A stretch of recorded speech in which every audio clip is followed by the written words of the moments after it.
Welcome to Fluent Harbor. We are so happy you are here with us today. Please stay for a moment and do not scroll away just yet. Why? Because the story you are about to hear is very special. It is not just about a famous business. It is a story about a real life. It is about a boy who grew up with a lot of pain. He lived in tiny, broken apartments. He walked through the streets feeling like no one could see him. But one day, this same boy would grow up. He would build one of the most loved brands on the whole planet. He did not just build a coffee shop. He changed how the whole world starts the morning. He was not born with a lot of money. He did not have famous friends to help him. In fact, he did not even start the company that he eventually made famous. People laughed at him. They told him that no one would ever pay $3 for a cup of coffee, but he never gave up. His name is Howard Schultz, and today we begin the journey of how he turned a sad childhood into a billion-dollar dream. Let's go back in time to the year 1953. We are in Brooklyn, New York. Young Howard lived in the Bay View housing projects. This was a place where people worked very hard just to survive from one day to the next. His father, Fred, was a delivery driver. He did not have a big office. He did not have a fancy title. He did not even have health insurance. One winter day, everything changed. Fred was working when he slipped on a patch of ice. He fell down and hurt his hip very badly. What happened next was very sad. There was no medical help for him. There was no money to help the family while he was hurt. Howard watched his father, a strong and brave man, become hopeless overnight. He saw his dad sit on the couch, feeling deep shame because he could not work. No one seemed to care about them. Howard felt a shadow over his life. He felt poor and embarrassed. He had no room of his own. Sometimes he did not even have enough clothes to wear. He said that when you are that poor, you never forget the feeling, but Howard did not let that sadness stop him. That pain became a fire inside his heart. He saw how his father was treated like a number, not a person. He made a big promise to himself. He said, "If I ever build a company, I will honor people. I will not crush them." Howard was just a young boy then, but he had a secret superpower. He had determination. He had a promise to keep, but how could a poor boy with no money ever change the world? Howard had a very big problem. He was a poor boy living in a big, expensive world, but he did not let that stop him. He had a fire in his belly.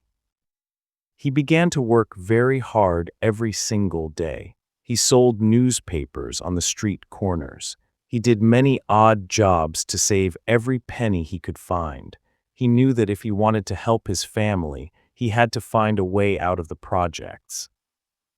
Howard was also very good at sports. He played football with a lot of heart.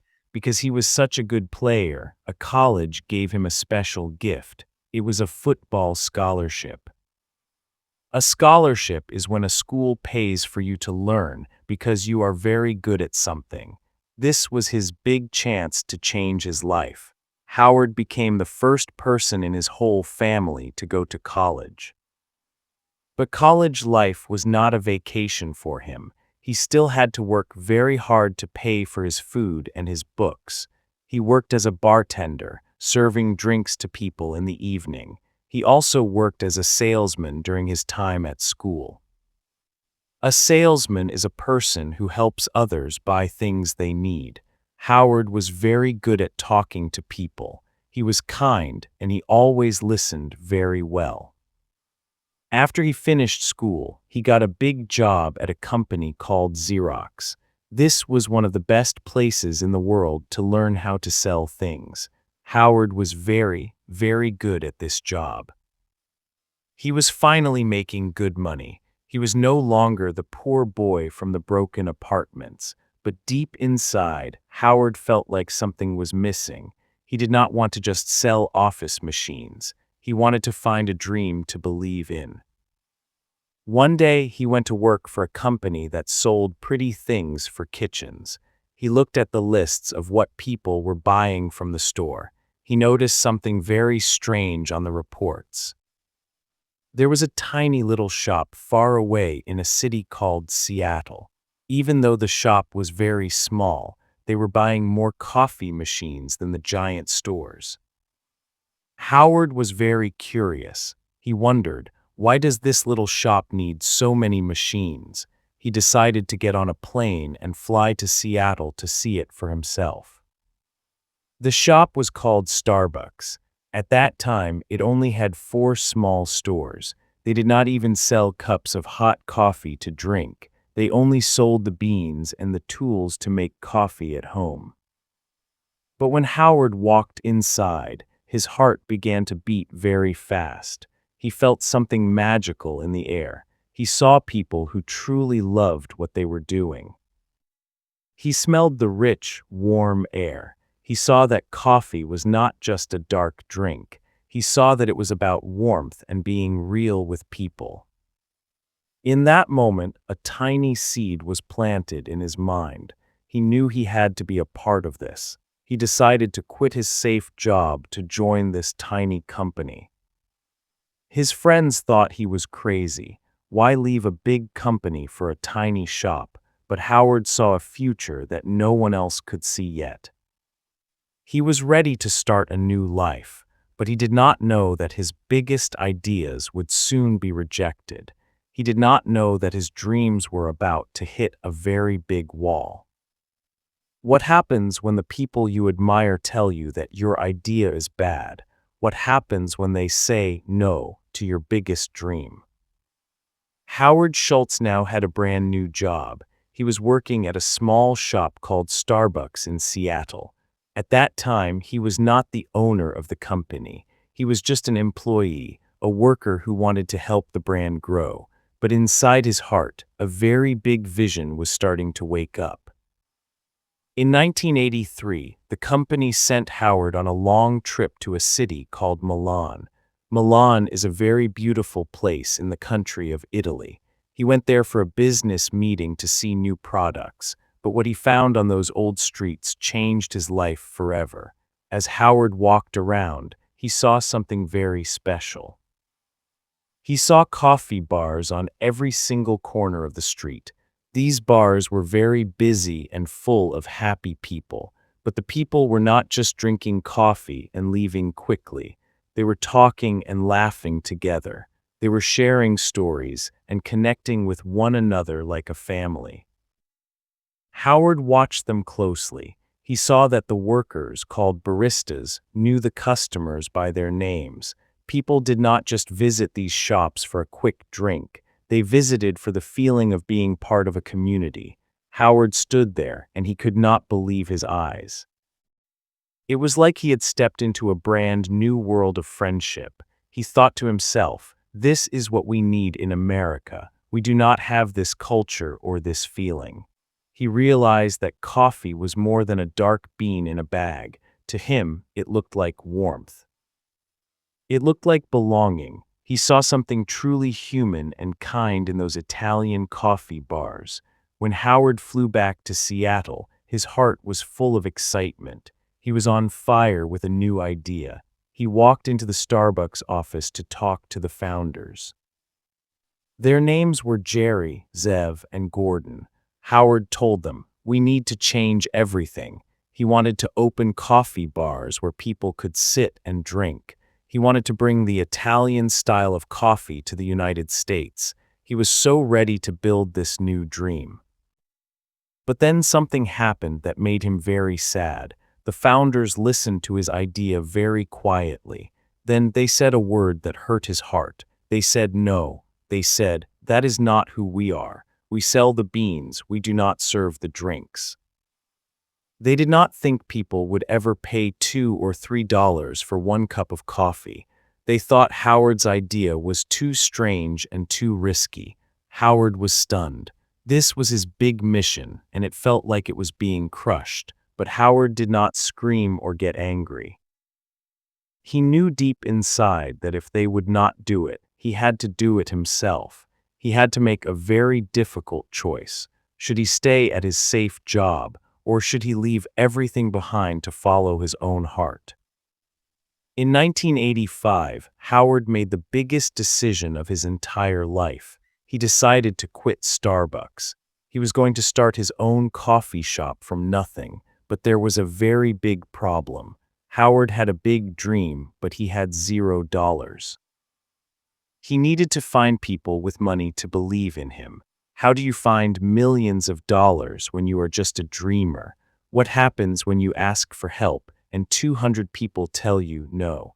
The journey was about to become a very long and difficult battle. Would Howard find the money he needed, or would his dream die before it even started?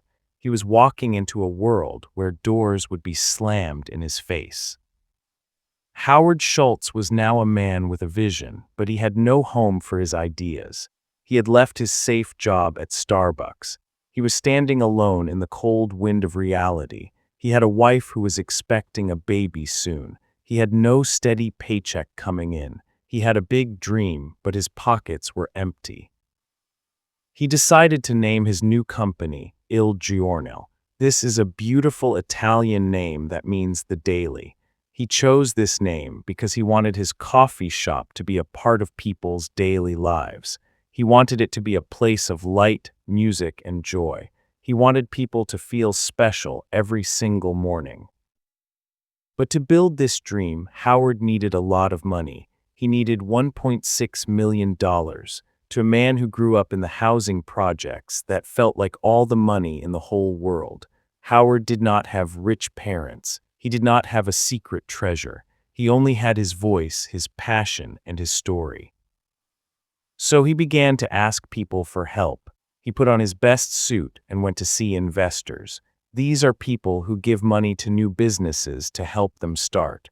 Howard talked to 242 different people. He told them about the beautiful coffee bars he saw in Italy.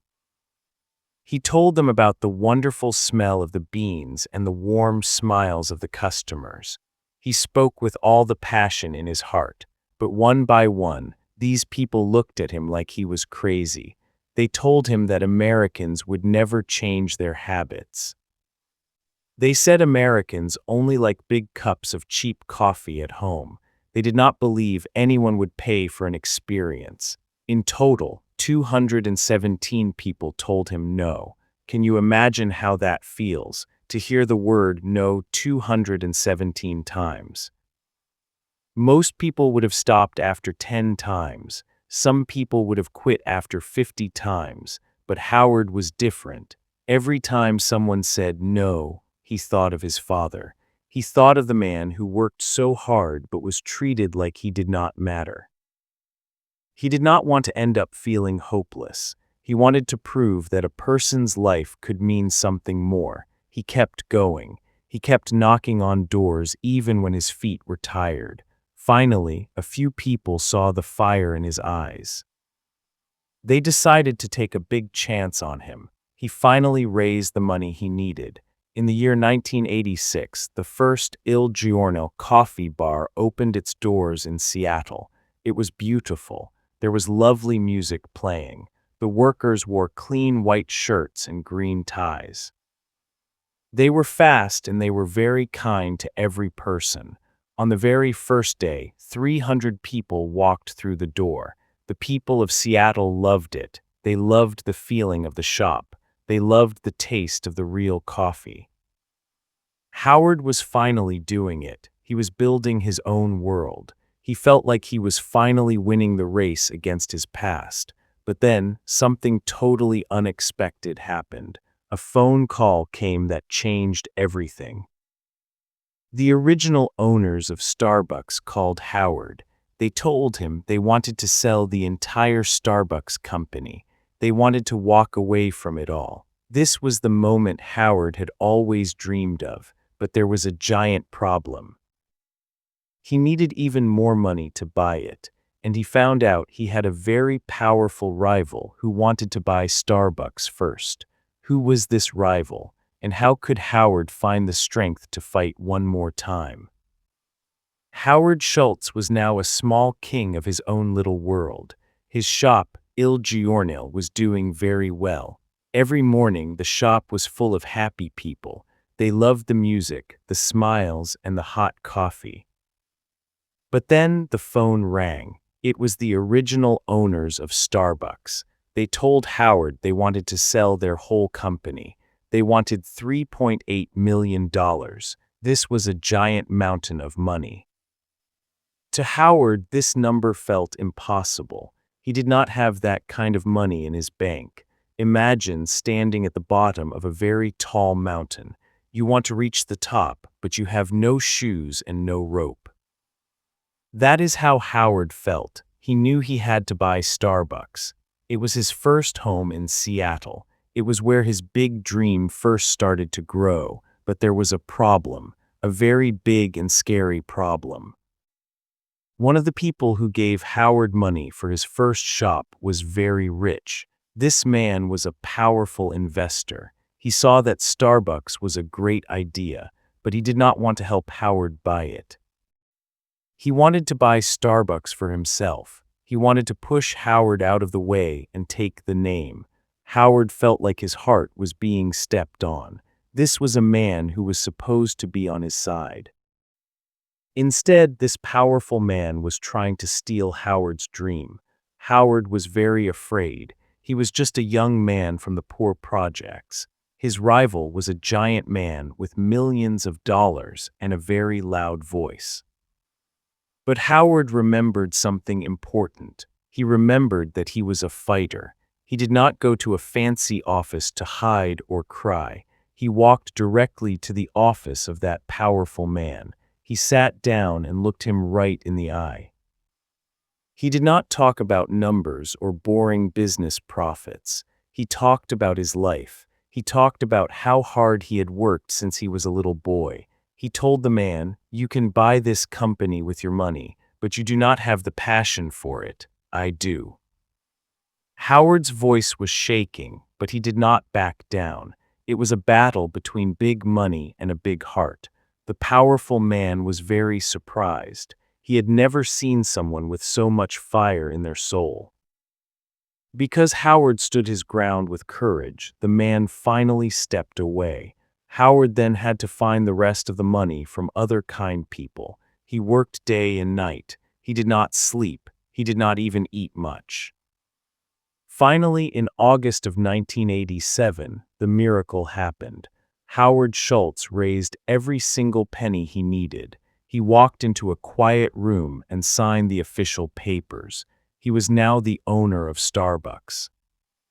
He combined his shop with the Starbucks name. He was finally the captain of his own ship. He looked at the green logo and smiled. He had done the impossible. He had turned a no into a yes that would change the world. But now he had a new challenge. He had the name and he had the stores. But how would he make everyone in America love this coffee? He wanted to build something much bigger than a shop. He wanted to build a third place. What is a third place? And why is it the secret reason why Starbucks is so famous today?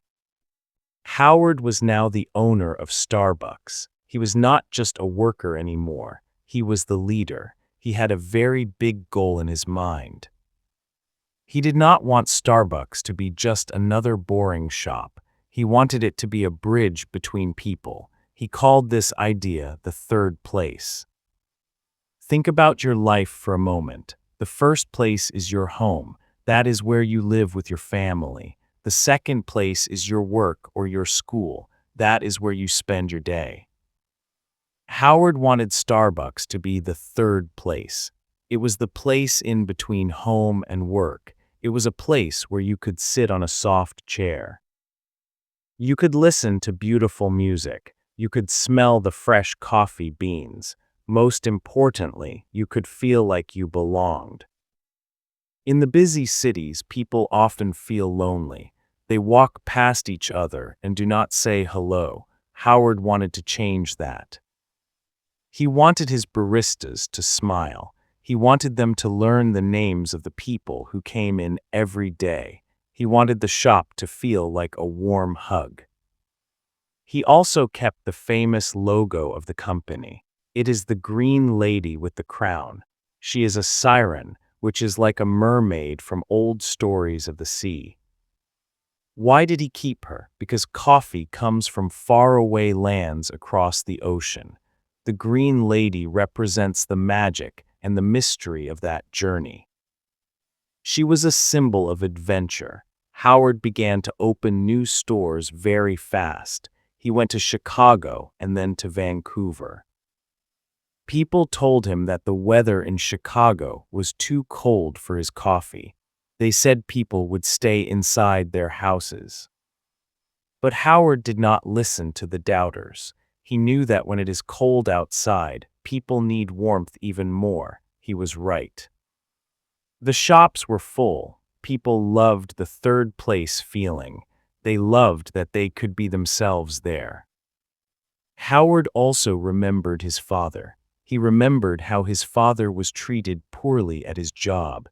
He did not want that to happen at Starbucks. He decided to call his workers partners. He did not call them employees. He wanted them to feel like they owned a piece of the dream too. He gave them health insurance, even if they only worked a few hours. This was a very new and kind thing to do. He wanted his partners to be happy, because he knew that if the partners were happy, the customers would be happy too. The company was growing like a beautiful tree. It was reaching toward the sky, but when things grow too fast, sometimes they start to line. Howard was about to face a very difficult choice. He was about to find out if he could keep the soul of the company alive while it became a giant. What happens when a small dream becomes a huge machine? Can you stay kind when you have thousands of stores? We are so glad you are following this journey with us. Howard Schultz was now the leader of a brand that was growing very fast. He had a big goal. He wanted to see a Starbucks on every busy street. He wanted people in every city to have a warm third place. The company began to open hundreds of stores every year. Then, they opened thousands of stores. It was not just in America anymore. Starbucks went across the big oceans. They opened stores in Japan, in China, and in Europe. People all over the planet were holding the white cup with the green lady. Howard had become very famous and very successful. In the year 2000, Howard decided to step down as the main leader. He became the chairman. This meant he had more time to think about big ideas. He wanted to spend more time with his family. He thought the company was safe and strong. But as the years went by, something began to change. Because there were so many stores, the company wanted to do things faster. They wanted to make more money in less time. They stopped being a small, warm coffee shop. They became like a giant factory. They started using big automatic machines to make the coffee. Before, the baristas made the coffee with their hands. You could hear the sound and see the craft. Now, they just pushed a button. The beautiful smell of the coffee started to go away too. This was because they used big bags of coffee that were sealed tight. The air did not smell like a coffee dream anymore. The third place was starting to feel cold and busy. People were in a hurry. The baristas did not have time to learn names anymore. They were just trying to be fast. Howard watched this from his office. He felt a deep sadness in his heart. He saw that his third place was disappearing. It was becoming just another place to buy a drink and leave. The soul of the company was getting lost in the search for more money. Then in the year 2008, a very big storm hit the world. It was a financial storm. People lost their jobs. People did not have extra money for coffee. Starbucks was in big trouble. The stores were empty. The stock price was falling down very fast. People were saying that Starbucks was a failure. They said the dream was over. Howard could not sit still anymore. He saw his life's work falling apart. He saw the partners losing their hope. He had to make a very big choice. Should he stay quiet, or should he go back and fight for the soul of the company? Howard knew what he had to do. He had to return to the front lines. But could he save a company that had lost its way? Could he bring the heart back to the Green Lady? In the year 2008, a very big shadow fell over the whole world. It was a time of great sadness and fear. This was called the Great Recession. Many people lost their homes and their jobs. During this time, Starbucks was also falling apart. The stock price was dropping very fast. It had lost almost half of its value in just 1 year. For the first time in history, the number of people visiting Starbucks was going down. People were saying that the Starbucks dream was finally over. They said it was just a fad that had passed away. But Howard Schultz, who was watching from his office, knew the truth. He knew the problem was not just the bad economy. The problem was that Starbucks had lost its heart. The stores had become messy and loud. The baristas were not talking to the customers. They were just pushing buttons on big, ugly machines. These machines were so tall that the customers could not even see the barista's face. The third place had become a cold place. It felt like a factory, not a home. Howard felt a deep, heavy pain in his heart. He felt like a father watching his child get sick. He knew he could not sit still and do nothing. He had to act. So in January of 2008, Howard did something very dramatic. He stepped back into the role of CEO. He told the world, "I am coming back to fix what is broken." On his very first day, he wrote a long and honest letter to all of his partners. He did not hide the truth. He said, "We have become too big. We have forgotten why we started. We have lost the soul of our company." This letter was supposed to be a secret, but someone shared it with the news. Soon, the whole world was reading Howard's private thoughts. The news reporters laughed at him. They said Starbucks was a sinking ship. They said Howard was desperate. But Howard did not listen to the noise of the world. He only listened to his own heart. He knew he had to make some very painful decisions to save the dream. He had to close 600 stores that were not doing well.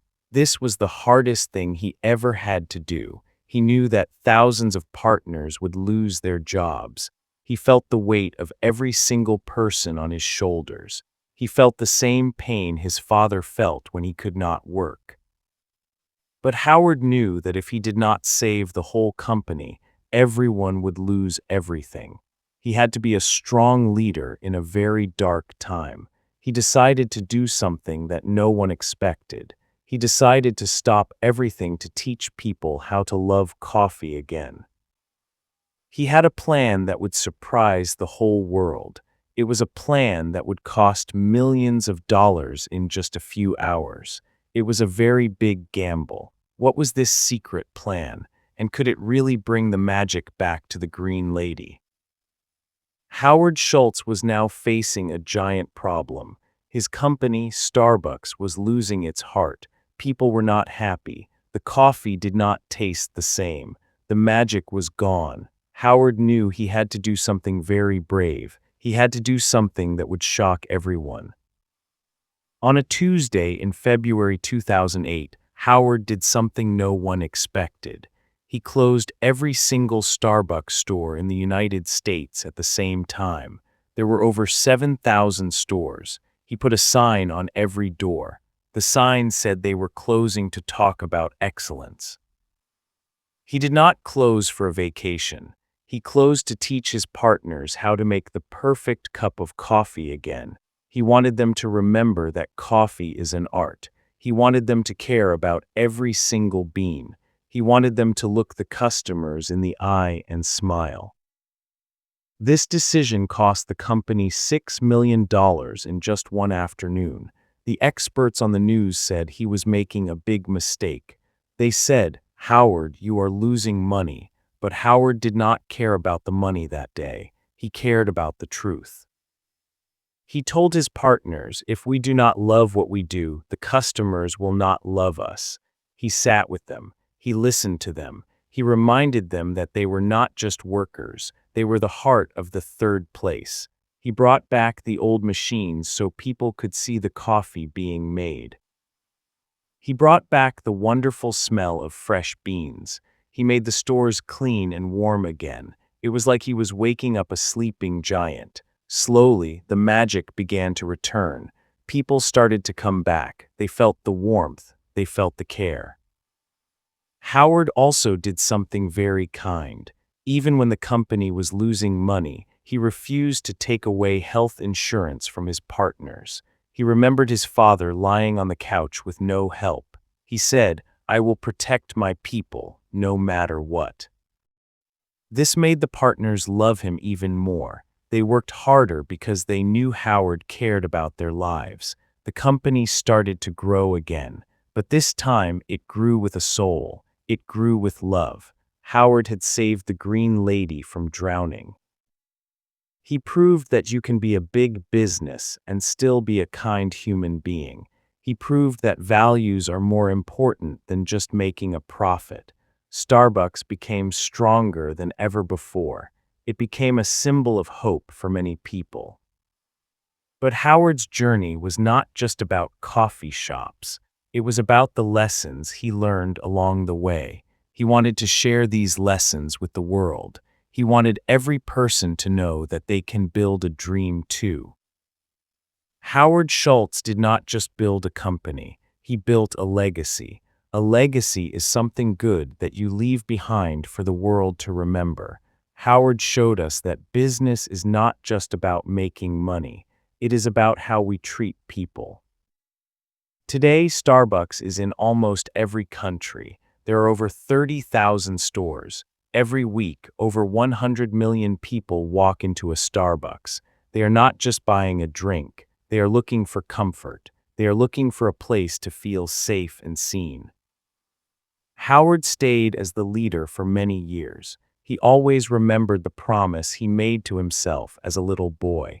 He treated his workers as partners. He made sure they had a voice. He proved that a leader can be kind and successful at the same time. Howard once said something very beautiful. He said, "Dream more than others think is practical. Care more than others think is wise. Expect more than others think is possible." He lived his life by these words. He was the only one who believed in his dream at the start. He heard the word no 217 times, but because he did not stop, he changed the world. This is the end of the Starbucks story, but we want this to be the beginning of your story. Maybe right now you feel like that boy in the broken apartment. Maybe you have no money in your pocket. Maybe your family does not believe in your big ideas. Maybe you feel like no one can seize you. But please remember Howard Schultz. If a poor boy from the projects can change how the world drinks coffee, then you can change your life too. Do not wait for someone to tell you yes. Do not wait for the world to clap for you. You must start now. You must build. You must believe in yourself. Your dream matters to the world. This story was not just about coffee beans. It was about life. It was about love. It was about never giving up on your heart. We told this story in simple English so that everyone can understand it. We want you to feel inspired. We want you to grow your language and your spirit at the same time. If you learned a new word today, or if you felt a spark in your heart, then our mission is complete. Please share this story with a friend. Maybe someone you know needs to hear these words today. Thank you for listening to us here at Fluent Harbor. Thank you for dreaming big, And most of all, thank you for believing that you can do great things. We will see you in the next story. Until then, keep dreaming.